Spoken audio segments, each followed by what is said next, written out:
جیسا کہ میں نے عرض کیا تھا کہ 12ویں صدی ہجری شعرا سے مالا مال ہے.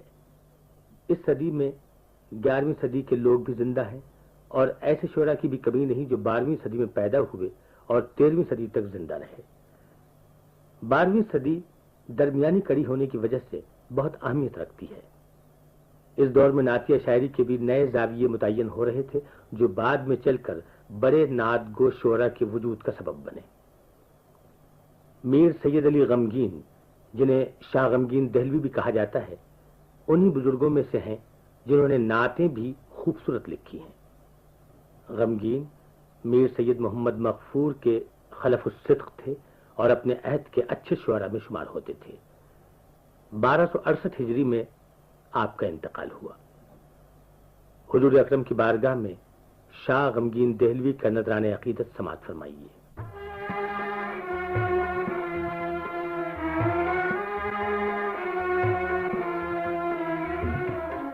ظاہر و باطن ہے ہم دو نعت ہر انسان کا.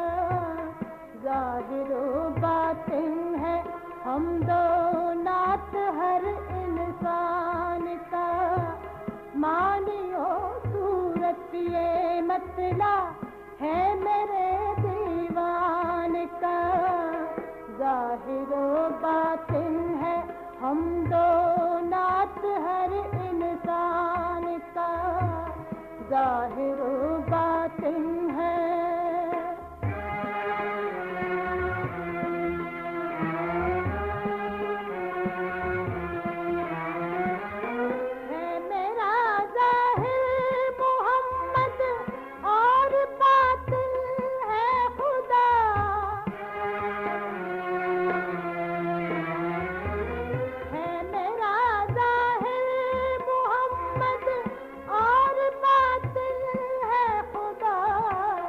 کال یہ ہے حال کھونا اپنے ہے ایمان کا.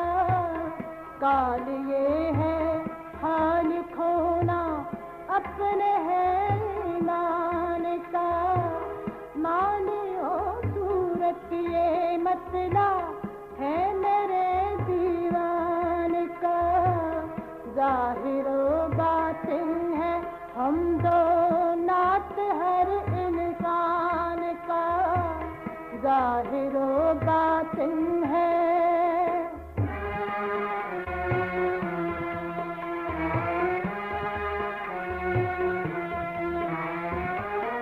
روبرو ہے پر اسے دیکھا نہیں جاتا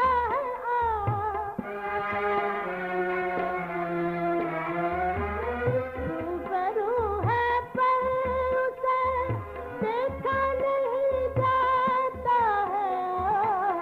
کیا کہوں میں حال اپنے حسرت و ارمان کا. کیا کہوں میں حال اپنے حسرت و ارمان کا. معنی و صورت یہ مطلع ہے میرے دیوان کا. ظاہر و باطن ہے ہم دو نعت ہر انسان کا. ظاہر و باطن ہے.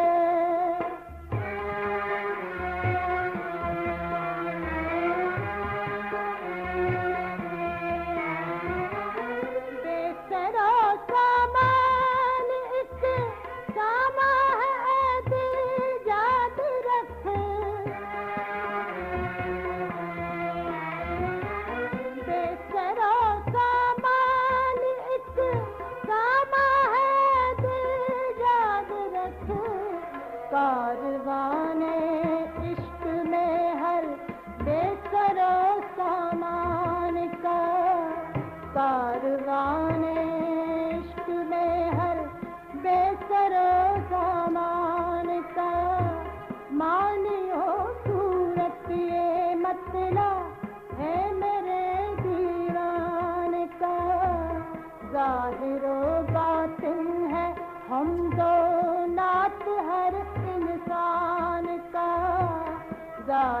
و باطن ہے.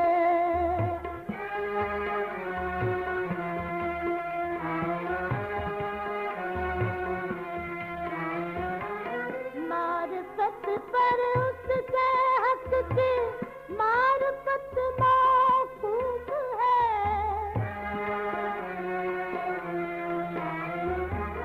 معرفت پر اس کے حق کی معرفت موقوف ہے.